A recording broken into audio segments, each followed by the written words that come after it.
Le doy gracias a Dios por otro día más. Estoy lleno de vida y de felicidad por tu palabra, Señor, que es vida eterna. Te doy gracias, Señor, porque me das salud. Alimentas mi alma solo con tu luz, la vitamina para mi alma. Eres tú, Jesús.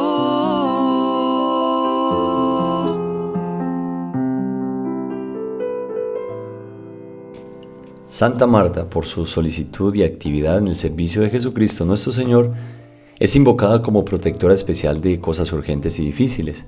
Es considerada la patrona de las amas de casa y, por extensión, de quienes realizan trabajos en el hogar, como aseo y cocina. También patrona de hoteleros, casas de huésped y administradores de hospitales. Marta significa, adivinen ustedes, señora del hogar. Entre las santas mujeres que seguían a Jesucristo y hacían manifiesta profesión de ser discípulas suyas mientras estuvo en esta vida mortal, Marta fue una de las más distinguidas, no solo por su caridad y por la alta posición social de que gozaba, sino particularmente por haber abrazado el estado de virginidad en el que perseveró constante toda su vida. Tenía como hermanos a María Magdalena y Lázaro, al que resucitó Jesús. Habían heredado grandes bienes de sus padres, tocándole a Marta unas propiedades vecinas de Jerusalén, y entre ellas la casa o castillo de Betania. Jesús amaba a Marta, a María y a su hermano Lázaro. El Evangelio la nombra a ella siempre primero que María Magdalena, y por eso se cree que era la hermana mayor de la familia. Por lo menos era la que llevaba el principal peso de administración y de gobierno. Era su carácter dulce y amigo de hacer el bien, un juicio maduro y ejemplar, y con una modestia que la hacían amar y respetada por todos. Era considerada por todos una doncella de gran mérito, y así en Jerusalén como en Betania se tenía gran veneración a su virtud. Estando su alma tan bien dispuesta, sin dificultad reconoció a Jesucristo por el Mesías verdadero y abrazó su doctrina. Apenas le oyó cuando hizo profesión de ser una de sus más fieles discípulas. Oyendo los elogios que de cuando en cuando hacía el Señor de la virginidad y viendo lo mucho que le agradaba esta admirable virtud, muy presto se determinó a no admitir jamás otro esposo que al esposo de las vírgenes, y como era tan constante en oír sus divinas instrucciones, practicó muy en breve lo más elevado y lo más perfecto del Evangelio.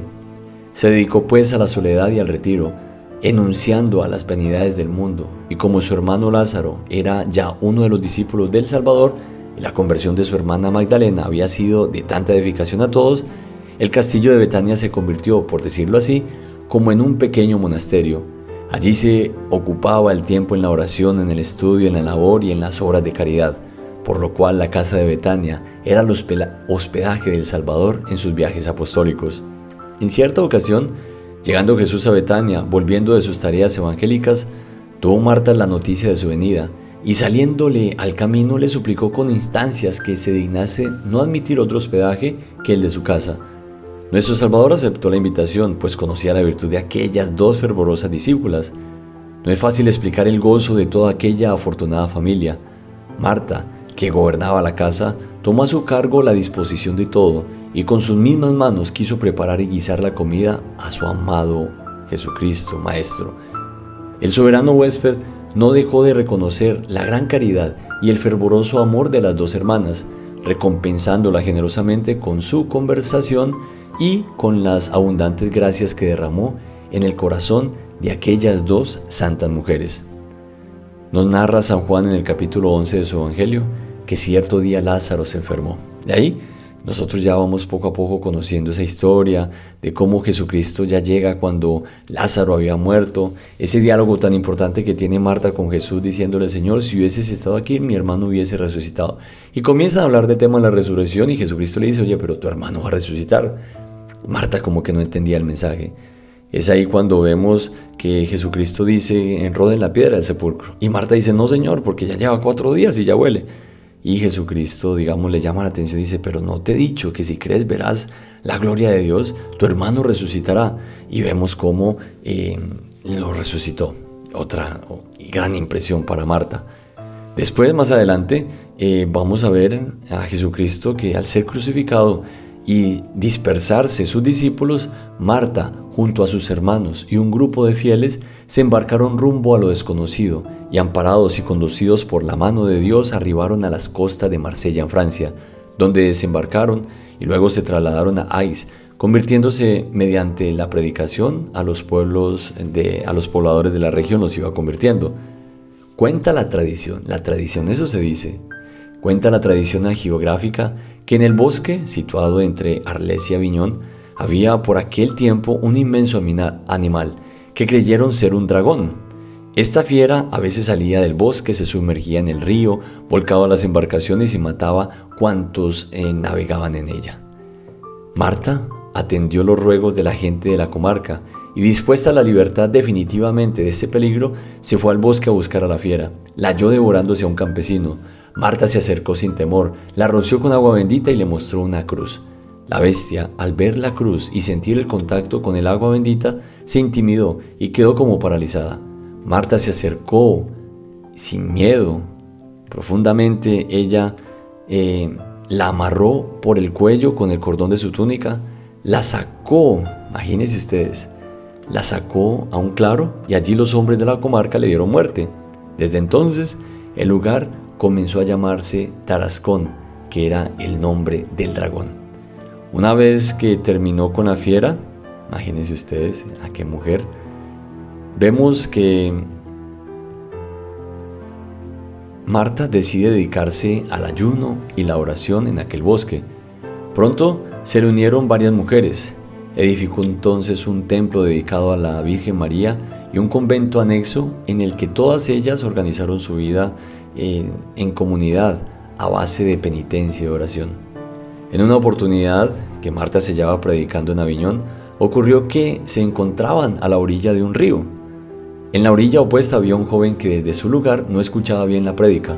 Como no disponía de embarcación alguna, se decidió a cruzar el río a nado, pero a poco de iniciar la travesía fue arrastrado por la corriente y murió ahogado. 2 días después de su muerte lograron encontrar su cuerpo y sacarlo fuera del río. Tan pronto como los trajeron, vemos lo que hace esta gente, lo llevaron junto a la santa, se lo dejaron tendido a sus pies y le pidieron que lo resucitara. Marta se postró en tierra con los brazos en cruz y pidió a Jesús que, así como había resucitado a Lázaro, también resucitara al joven, para que así, movidos por el milagro, se convirtieran a la fe los que allí se encontraban. Terminada la oración, tomó al joven de las manos y lo levantó del suelo. Resucitado el joven, al volver a la vida, recibió el bautismo. Como 1 año de antelación le comunicó Jesús a Marta la fecha en que había de morir. Todo aquel año estuvo aquejada de fiebres. Unos días antes de su muerte, les dijo a los asistentes que partiría muy pronto y les pidió que mantuvieran encendidas las lámparas que ardían en la habitación hasta el momento final. Momentos antes de morir, pidió que la sacaran a ella donde pudiera ver el cielo, que la tendieran sobre la tierra y pusieran al lado suyo el crucifijo, y rezó: Señor, acoge a esta mujer que tuvo la dicha de darte alojamiento en su casa. Y mientras los concurrentes, a pedido suyo, leían las enseñanzas de Jesús, entregó su alma. Vemos, y así vamos nosotros poco a poco viendo esa historia impresionante de Marta. Pero miren, una enseñanza muy grande e importante. Marta siempre nos ayuda a llegar a Jesús, eso es lo más importante. Nunca vamos a tener a Marta, a veces como se quiere hacer creer, como, no sé, como esa santa, y la llaman a veces la omnipotente o la patrona de los imposibles. No. Ella nos ayuda a llegar a Jesús, eso es lo más importante. Que esa devoción que nosotros tenemos por Santa Marta nos ayude a todos nosotros. Así como Marta servía, ayudaba a los demás, a sus hermanos, que aprendamos también nosotros los devotos de Santa Marta el servicio, el acoger a los demás, el tratarlos como si fuese el mismo Jesús. Qué importante es que todos nosotros podamos hacer eso, comenzar a vivir esas virtudes que Santa Marta vivió. Qué bueno que siempre que acudamos a Marta podamos entender de que ella intercede, ella aboga ante Dios por esa súplica que nosotros pedimos. Entonces, que Santa Marta también, así como decimos de María, nos ayuden a llegar a Jesús. Soy el Padre Andrés Andrade y que el Señor te bendiga siempre.